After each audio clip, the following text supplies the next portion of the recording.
I just heard on the radio that there's a new gas tax in California, and they said it's going to pay for the roads and bridges. My question is, why wasn't the roads and bridges paid for before? They got $1 billion in federal aid, but yet they squandered all that away, and they didn't spend it on the dam because the dam's all fucked up. And speaking of dam, there's somebody that commented on my page that said there's no proof that the sheriff of Oroville said that the dam was bad. No, look on Oroville Dam Watch Group. I don't live in Oroville, but I take his word for it that it's no good. But no one's going to listen anyway because everybody's all blue-pilled. And you know what?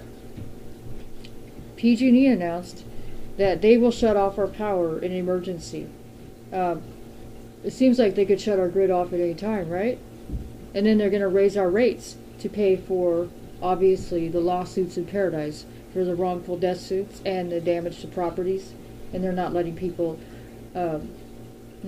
rebuild, and they ruin the water there, so people can't even stay there like in a trailer, or not trailer, but a mobile. What do they call those? I'm trying to think of what it's called. They can't stay in a getting these brain farts. It's probably all the chemtrails is spraying on us. But what are we gonna do when they start raising our utilities? They start raising our registration rates on our cars. That's just crap. You see what I'm saying? I don't see how people are gonna be able to afford to live in California. And you know what? The dam may not break, like this one guy said on my page, my YouTube page, that it's not gonna break, and that there's no proof of it. That the sheriff said it was dangerous or whatever. And then there's people saying that they're experts or whatever, and that they don't think it's gonna break. That people like me shouldn't be spreading propaganda, and that people like me should delete or I should delete my YouTube, this page here, or this whole thing, this video and the other videos. That's not cool, because there's people like Paul Preston and Susan Walden and Millie Kay who have backed it up with research, and they've been doing this for years, and I've been doing this for years. I just started. But I find it very interesting and intriguing, and the fact that most people aren't paying attention to what's going on. They're just paying attention to just stupid, like, Saturday Night Live and stuff, and all these like dumb videos about music awards, and just really stupid music that nobody likes. It's like new age crap.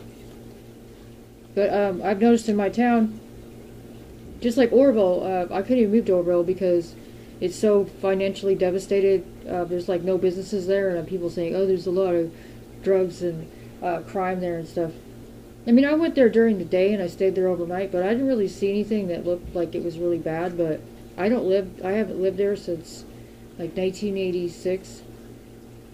So I don't know. Maybe someone from Oroville could give me a clue of what it's like to live in Oroville.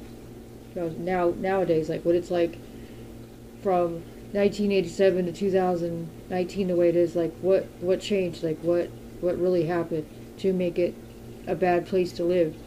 Because everyone's like, move to Oroville and get a criminal record. It's like, what does that mean?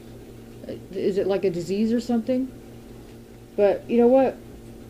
I think if more people make videos about Oroville and put it in a better light, then people wouldn't have such a bad impression of it.